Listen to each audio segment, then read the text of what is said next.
चलिए आज हम लोग फाइंड करना है स्क्वायर को किस तरह से करेंगे। एक 1 का स्क्वायर से लेकर 100 स्क्वायर तक का हम लोग कैसे ज्ञात करेंगे। तो बहुत से स्टूडेंट है, जैसे मान लीजिए कि 12 का स्क्वायर करना है, वर्ग निकालना है, तो क्या करेंगे कि 12 और 12 में मल्टीप्लाई कर देंगे जितना आएगा। तो इस तरह से अगर 1 से 100 तक को अगर मल्टीप्लाई कीजिएगा तो करीब करीब 2.5 से 3 घंटा आपको लग जाएगा। तो हम आज क्यों ना आज कुछ नया तरीका से अपनाएं और बनाएं, जो कि आपको 5 से 10 मिनट तक में आपको ये 1 से 100 तक का स्क्वायर निकल जाएगा 5 से 10 मिनट में। तो कैसे निकलेगा, तो उसको बनाने के लिए क्या करेंगे कि लगभग 1 स्क्वायर 1 से लेकर 25 तक का स्क्वायर रूट सभी को ज्ञात रहता है। जैसे 12 का 144 हो गया, 13 का 169, 20 का 400, 21 का 400। इस तरह से 1 से 25 तक का स्क्वायर रूट सभी को ज्ञात रहता है। ठीक है। अब रही बात आगे की तरफ, तो आगे की तरफ को कैसे हम लोग फाइंड करेंगे निकालने के लिए स्क्वायर को। तो सबसे पहले हम क्या करते हैं कि एक बेस लेंगे। बेस मान लीजिए कि हम बेस 100 ले लिए। इसके बाद 94 का वर्ग निकालना है। तो क्या करेंगे, तो यहाँ खाली समझना है क्या कि 100 से 94 कितना कम है। कितना कम है, तो 6 कम है। तो यहाँ -6 लिख दिए। इसके बाद 94 में से 6 को हम लोग सबट्रैक्ट करेंगे, घटाते हैं तो कितना आएगा। 94 में से 6 को घटाते हैं तो कितना होगा, 88 आएगा। कितना आएगा, 88 आएगा। उसके बाद ये जो 6 है इसका हम लोग वर्ग करेंगे तो कितना आता है, 36। यहाँ लगा देंगे। 94 का स्क्वायर का वर्ग कितना है, 8836। 98 का निकालिए, 98 का निकालते हैं। तो यहाँ देखते हैं कि 100 से 98 कितना कम है, तो 2 कम है। 2 माइनस कर दीजिए। तो 98 में से 2 को माइनस करेंगे तो कितना हुआ, 96।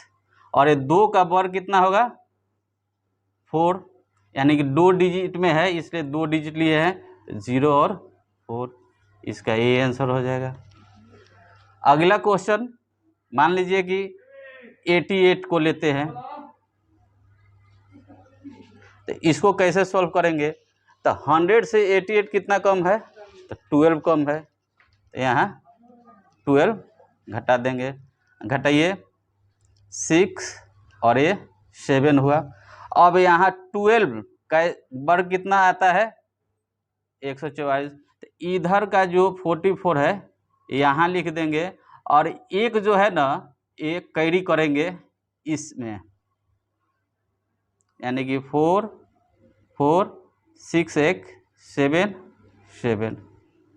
88 का वर्ग इतना हुआ। इस तरह से आप निकाल सकते हैं, कोई दिक्कत नहीं होगा। अब हम बेस 100 का बना दिए।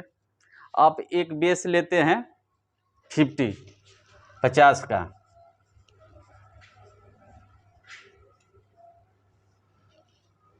तो 45 का वर्ग निकालना है, तो किस तरह से निकालेंगे। तो 50 से 45 कितना कम है, 5 कम है।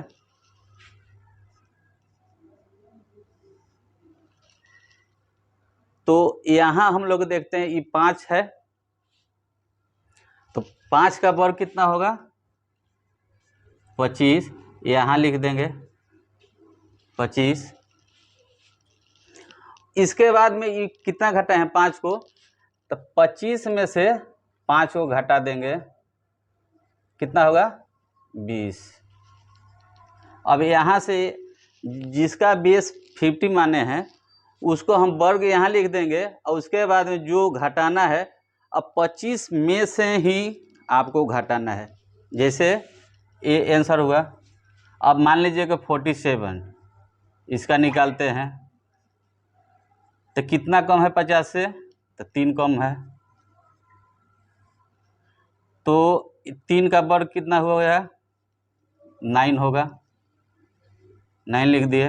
अब 25 में से 3 को घटा देंगे तो कितना आएगा, 22। इसका ये आंसर हो जाएगा। नेक्स्ट, ये तो हो गया। अब इसके बाद मान लीजिए कि 54 का निकालना है। इसको कैसे निकालेंगे, तो अब यहाँ देखिए कि 54 है, ये 50 से कितना ज़्यादा है, तो 4 ज़्यादा है, यानी कि यहाँ +4 लिखेंगे। तो इस 4 का वर्ग कितना हो जाएगा, 4 का वर्ग 16, यहाँ लिख देंगे। अब चूँकि यहाँ पर प्लस है तो इसमें हम लोग अब चलेंगे 25 में 4 जोड़ देंगे, तो 25 4 कितना हुआ, 29। ये आंसर हो जाएगा। 55 लेते हैं, इसका वर्ग, तो ये 50 से कितना ज़्यादा है, तो 5 ज़्यादा है, तो इसमें +5। इसका वर्ग करेंगे तो कितना होगा, 25। अब 25 में ही 5 को जोड़ देंगे तो कितना आएगा, 30। ये आंसर हो जाएगा। इस तरह से आप 1 से 100 तक को 5 से 7 मिनट में आप सोल्व कर सकते हैं। ठीक है।